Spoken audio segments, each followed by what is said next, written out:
నమస్తే, welcome to Leo. మనతో ఉన్నారు పొలిటికల్ అనలిస్ట్ అడుసుమల్లి శ్రీనివాస్ గారు. సార్ నమస్తే.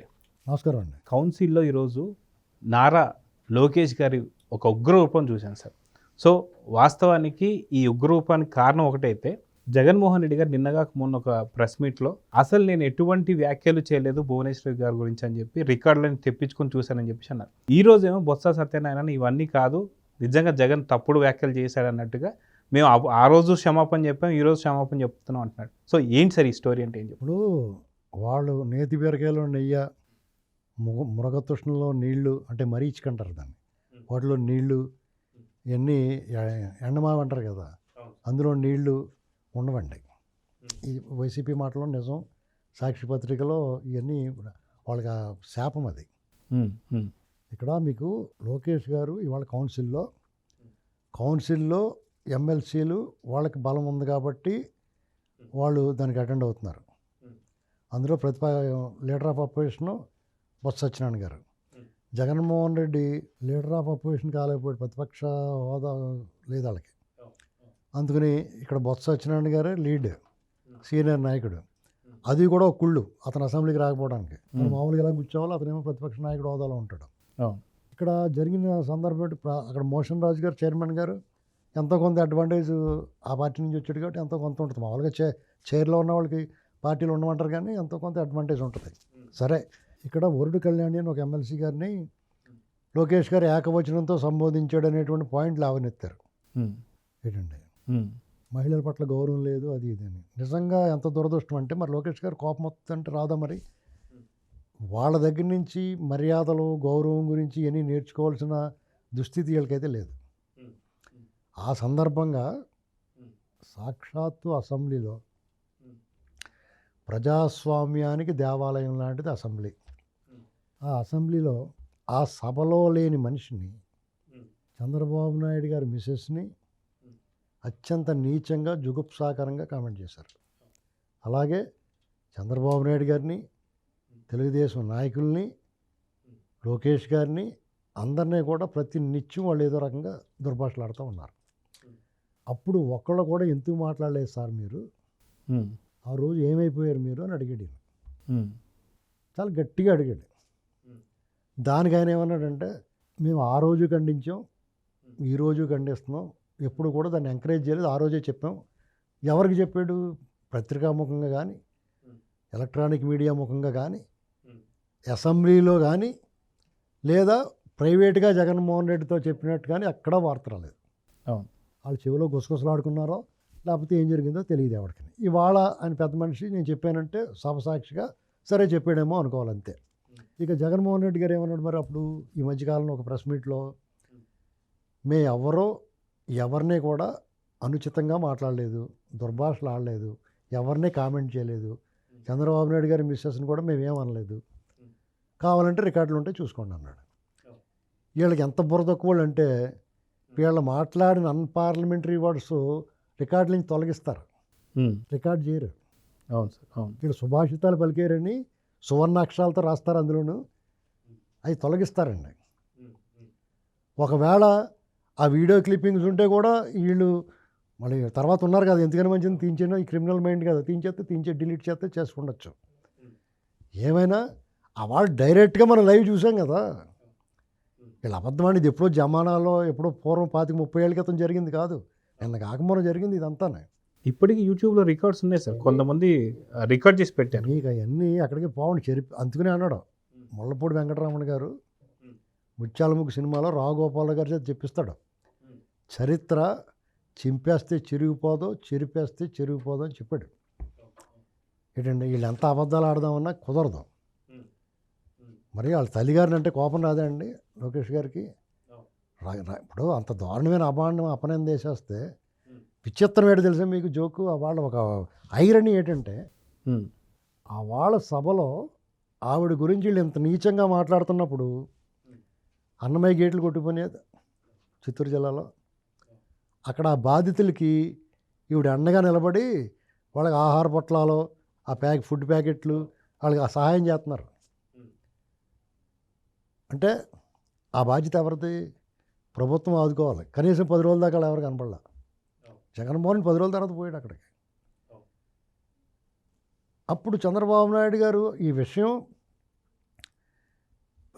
ఈ సభలో ఇలా మాట్లాడినప్పుడు షాక్ అయిపోయారు ప్రజలందరూ. అంత దారుణంగా ఎంత నీచానికి దిగజారుతారు ఆ మనుషులని. ఇప్పుడు ఇక్కడ భువనేశ్వర్ గారు అప్పటి వరకు రాజకీయాల్లో బయటకు వచ్చిన మాట, వాళ్ళ వ్యాపారం, వాళ్ళ గొడవ, ఇంట్లో వాళ్ళ గొడవ తప్ప ఎప్పుడు కూడా బయటకు వచ్చి వ్యాఖ్యానం చేసింది ఏమీ లేదు. వాళ్ళు బయటికే రారు వాళ్ళు ఎవరున్నాయి. ఎన్టీ రామారావు గారి కుమార్తె, చంద్రబాబు నాయుడు గారి మిస్సెస్, బాలకృష్ణ గారి సోదరి, అప్పటికే ఆల్రెడీ మాజీ మంత్రి లోకేష్ గారి తల్లి, ఒక హెరిటేజ్ లాంటి ఒక సంస్థకి ఆవిడ ఎండి, బాగా చదువుకుంది, వ్యాపార దక్షత ఉంది. ఇలాంటి అన్ని క్వాలిఫికేషన్స్, ఆ విశిష్టత కలిగిన వ్యక్తిని పట్టుకుని ఎవడ పడితే ఆడు నెత్తి మీద రూపాయి పెడితే పావులకు కూడా అమ్ముడు పడకూడదు. అందులో ఎమ్మెల్యేలు అయిపోయారు కానీ వాళ్ళు లక్కీగా నాడు ఎవడన్నా అయిపోయి beauty of democracy, ugly face of democracy ఏంటంటే వాళ్ళు బ్యూటీ ఆఫ్ డెమోక్రసీ ద్వారా వాళ్ళు సభలోకి వచ్చి అగ్లీ ఫేస్ ఆఫ్ డెమోక్రసీ అంటే వాళ్ళు వల్గర్గా మాట్లాడడం, అంటే ఆ సౌందర్యంలోనే వికృతం అనమాట. ఇలాంటి పరిస్థితిలో చంద్రబాబు నాయుడు గారు బేక్ అయిపోయాడు, బయటకు వచ్చి వలవల విలపించాడు. ఆయన ఒక లోహం, కఠినాతి కఠినమైన హృదయమైంది, స్థిర చిత్తుడు, దృఢ చిత్తుడు, లైన్ హార్ట్ అంటారు దాన్ని. ఎవడన్నా ఏం మాట్లాడినా దూషణ భూషణ తిరస్కారాలన్నా అన్నాటికి అతీతుడిగా ఉండేవాడు. ఆయన ఎప్పుడు పదే పదే చెప్పే మాట, కుక్క మనల్ని కరిచిందని మనం తిరిగి కుక్కను కరుస్తామా అంటాడు ఆయన, కొడాలని నాని ఉద్దేశించి. మాలాటోళ్ళు ఏమని వాళ్ళు అంటే ఆగలేక, సరే సార్ మీరు కుక్క మనల్ని కరిచిందని మనం కరవలేము, కానీ దాని యజమానికి కరవచ్చు కదా అంటాను నేను. కుక్క యజమాని ఉంటాడు కదా అక్కడ. ఇలాగ మనం ఈయన చెప్పేదానికి మళ్ళాటోళ్ళని కొంతమంది బాధ వస్తాయి, ఆయన అభిమానులు ఉన్న వాళ్ళకి. అవాళ ఈ మహిళా లోకం మొత్తం విలపించారండి. ఆ పైశాచిక మనస్తత్వం ఉన్న ఆ రోగ్ ఎలిఫెంట్ లాంటి వాళ్ళు కొంతమంది ఉంటారు, వాళ్ళు ఆనందించుంటారు. ఆ బాధ ఆ గుండె కోసేస్తూ ఉంటుంది కొడుక్కి. తల్లి అంత అవమానం పడిచిన తర్వాత ఏదో సభ్యత, సంస్కారము, వాళ్ళు విచక్షణ ఇవన్నీ ఉండటం వల్ల అధికారం ఉన్నా సరే దాన్ని దుర్వినియోగం చేయట్లేదు. లేదంటే ఎంతసేపు అండి వాళ్ళు ఎత్తి కుదేయటం వల్లనే. అవును, వాళ్ళు బుర్రతొక్క వ్యాపారం, వాళ్ళకి బుర్రతొక్క వాళ్ళు కాదు కదా వీళ్ళు. అవును. కాబట్టి చాలా గట్టిగా మాట్లాడాడైనా. బొత్స సత్యనారాయణ గారు కూడా తెయ్యమంట ప్రతిదానికి తయారైపోకూడదు. ఇప్పుడు అలవి కానప్పుడు అధికారులు మనం రాదు. ఆయన కూడా ఏదో మాట్లాడాలి కాబట్టి మాట్లాడినట్టుగా ఉండకూడదండి. వాళ్ళు ఘోర పరాజయము, పరాభవం ఎదురైన తర్వాత, ప్రజల్లో తిరస్కరణ గురైన తర్వాత మ్యాక్సిమం మూసి కూర్చోవాలి. సరే ఎమ్మెల్సీలు, సభ, గౌరవం, ఏదో వాళ్ళ పార్టీ గురించి మాట. కానీ బొత్స సత్యనారాయణ గారిని చాలా మంచివాడు అనుకుంటున్నాడు, ఒక్కోసారి ఇలాంటి పనులు చేస్తున్నాడు ఆయన. కాబట్టి లోకేష్ గారు ఆ తప్పేం లేదు, ఆయన ఇంకా గట్టిగా మాట్లాడచ్చు. ఆవిడ మీద, హోమ్ మినిస్టర్ గారి మీద కూడా అలాగే వేలు చూపించాడంట ఆయన. ఆవిడ గట్టిగా తిరగబడింది. మరి వీళ్ళు ఏదైనా నిప్పర్తల వాళ్ళ తాలూకు సభ్యులు ఎవరన్నా వాళ్ళు కూడా అలాగే మాట్లాడిన వాళ్ళే కదా అందరూ. చాలామంది అప్పుడు నిన్న మొన్న ఒక ఇద్దరు ముగ్గురు అరెస్ట్ అయ్యారు. వాళ్ళ పోస్టులు చూడండి, సోషల్ మీడియా పోస్టులు ఎలా ఉంటాయో, అత్యంత జుగుప్సాకరం. వాళ్ళు చూసి కొంతమంది వేరే సోషల్ మీడియా వాళ్ళు కూడా వీళ్ళ టీడీపీ ముసుగేసుకుని టీడీపీ వాళ్ళని చెప్పుకుంటా వాళ్ళు వల్గర్గా మాట్లాడతారు వాళ్ళని. ఏంటి వాళ్ళు మీరు మాట్లాడుతున్నారు కదా అంటానికి, ఇద్దరు ఒకటే అనిపించడానికి. వాళ్ళ టీమే ఈ టైప్కి వచ్చి మాట్లాడతారు కొంతమంది. వీళ్ళ అకౌంట్లు మెయింటైన్ చేస్తారు. టీడీపీ బాలకృష్ణది, junior NTR, Lokesh photo, Telugu Desam symbol, yellow colour వేసుకుని చౌదరి ఇలాంటి పేర్లు పెట్టుకుని మాట్లాడుతూ ఉంటారు. అంటే వాళ్ళని తిడుతూ ఉంటారు. అప్పుడు వాళ్ళే అప్పుడు ఏమనుకుంటారంటే ఇద్దరు ఒకటే కొట్టుకు చేస్తున్నారు వీళ్ళు అంటే. సేమ్ ఒకటే కంపెనీ, రెండు వర్గాలుగా ఒకే కంపెనీలు, ఇద్దరు రెండే సిస్టమ్స్ నుంచి ఇమీడియట్గా మీరు మెసేజ్ పెట్టిన వెంటనే పెట్టి ఏంటంటే మీకు ఇంకోటి చూసుకోవడానికి టైం పడుతుంది కదండి. రియాక్షన్స్ చూడండి ఇమీడియట్గా ఉంటాయి. ఖచ్చితంగా, అవును, మీరు చెప్పింది కరెక్టే సార్. ఏమండి, ఒకడే కూర్చొని రెండు ఆపరేట్ చేస్తూ ఉంటాడు అంతే, రెండు అకౌంట్లు. ఒక్కొక్కడు 10 అకౌంట్లు మెయింటైన్ చేస్తూ ఉంటారు. ఒక దానికి 5 రూపాయలు 10 రూపాయలు ఉందనుకోండి, 10 అకౌంట్లు మెయింటైన్ చేస్తే 10 5 50 రూపాయలు, లేకపోతే 10 10 100 రూపాయలు వస్తుంది కదా వాడికి. ఎన్ని మెయింటైన్ చేయగలిగితే ఎంత ఓపుకుంటే అంత డబ్బు. అదే వ్యాపారం. వాడికి ఇంకా జాలి, దయ, సభ్యత, విచక్షణ, ఎవరేంటి మన అనొచ్చా అనకూడదు ఏమి ఉండవు వాళ్ళకి. కమర్షియల్, మెటీరియలిస్ట్గా, మెకానికల్గా ఒక యంత్రంలా పని చేసుకుంటూ పోతారు అంతే వాళ్ళు. ఇప్పుడు 2 బస్తాలు ఏడుశనకాయలు గింజలు వలమంటారా బాబు ఇత్తనాల కంటే అలా వచ్చేస్తారు సైలెంట్గా టకటకటకమని కొట్టుకుంటూ పోతారు, అలా చేస్తూ ఉంటారు అంతే. దానికి మళ్ళీ ఇది బాగుందా తోకుందా లేదా అని చూడరు కదా, టపాలను కొట్టేస్తారు గింజలు వచ్చేస్తూ ఉంటారు. అలాగే వీడు కూడా మెసేజ్లు పెడతాడు. అయితే ఇదే రోజు కౌన్సిల్లో కూడా లోకేష్ గారు మాట్లాడుతూ మా హయాంలో ఎవరైతే టీడీపీ సానుభూతి పరుడైన ఒకళ్ళు ఎవరైతే భారతిరెడ్డి గారిని అన్నారని చెప్పి ఇమీడియట్గా 24 గంటలు అరెస్ట్ చేయించామన్నారు. అసలు మీకు ఒక రకంగా టీడీపీకి ఆడంతా బాధపడింది. వాళ్ళు ఇన్ని మాటలు అన్నా కానీ ఆడు ఎప్పుడు చర్య తీసుకోలేదు.